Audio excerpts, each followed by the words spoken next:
morning, everyone. Good to be back in Brussels for the EU Foreign Affairs Council. Busy day ahead, also the lunch with Canadian Foreign Minister, and then the International Coalition for Return of Ukrainian Children. Also, I will go to meet NATO Secretary General to discuss cooperation between EU and NATO. So a busy day. Of course, what we expect is practical work on the next round of sanctions, of the sanctions against Russia, substantial discussion and conversation on both how to help Ukraine to be stronger on the battlefield, to make sure that they are strong at the negotiation table. They've been progressing very well.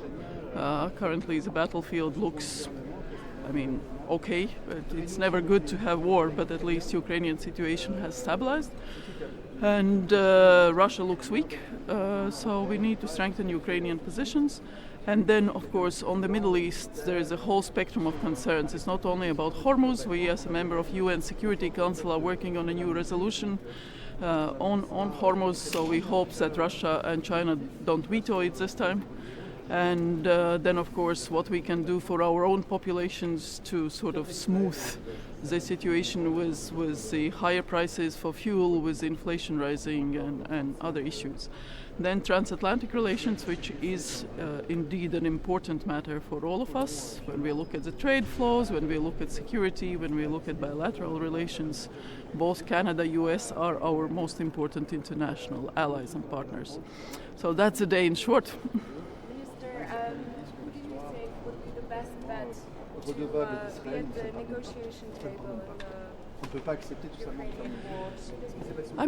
It's European continent where the war is happening, and of course Europe will have an important role to end any war. And it's not only about Euro-Atlantic integration of Ukraine and Moldova and other countries for that matter, but it's actually about the parameters and strategy how to end the war, and those conversations are needed. So we will be having those also. Minister, what do you think about Putin's latest statement that the conflict in Ukraine is coming to an end? Is that another of his game to win more time, or what? We believe that when we see it in action. For now, even during the so-called ceasefire that he begged for, we have not really seen the cessation of hostilities. So it's premature to really suggest something like that. Do you think that Russia... Minister, what do you think of the withdrawal from US troops from Germany? And could these troops actually strengthen like NATO eastern flank if they are getting We would very much welcome that development, but I think there is still sort of conversations ongoing about all that.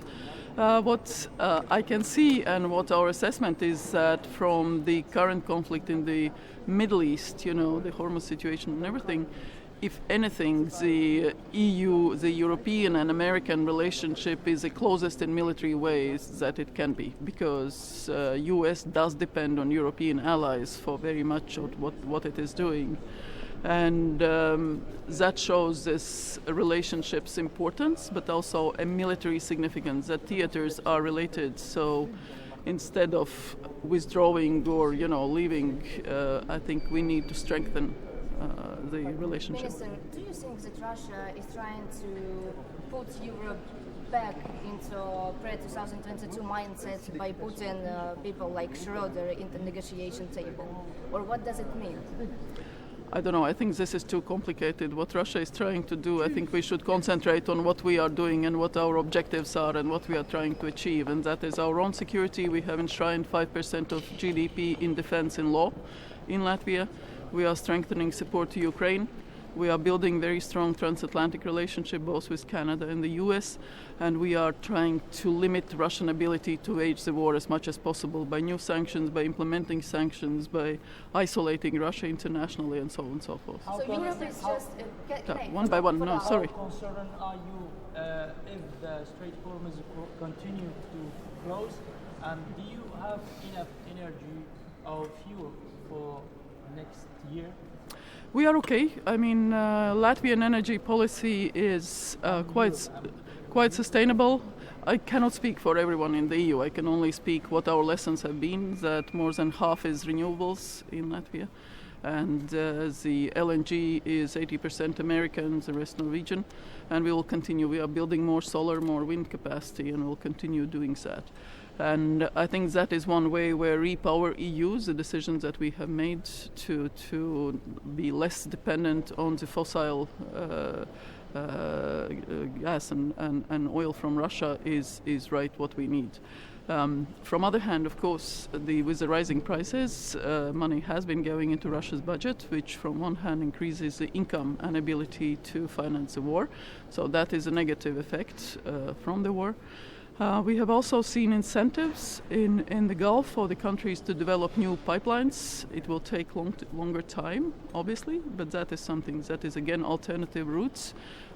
Will cost money, but we see that in Saudi case it works, so it will be probably more sustainable than also the way around. So there are various issues that are interlinked, but I think the best way out is really to return to the situation where Hormuz is open, where countries can work peacefully, respecting international maritime law, because international law is international law. We have all signed up to it. And continue collaboration in the best peaceful way. I thank you. So what can the EU do to bring back these abdicated children to their motherland, Ukraine? We are working very closely. There are specific projects. Some are law enforcement projects, some are open source investigations, some are, other tracking projects in various countries, and identifying children, really making sure that they can be returned, because Russia is trying to erase their identity. And it's actually, when you look at the Genocide Convention, it's one of the features of the genocide crime. So it's very serious. That's why these efforts, international international cooperation and practical return efforts are so important. I thank you.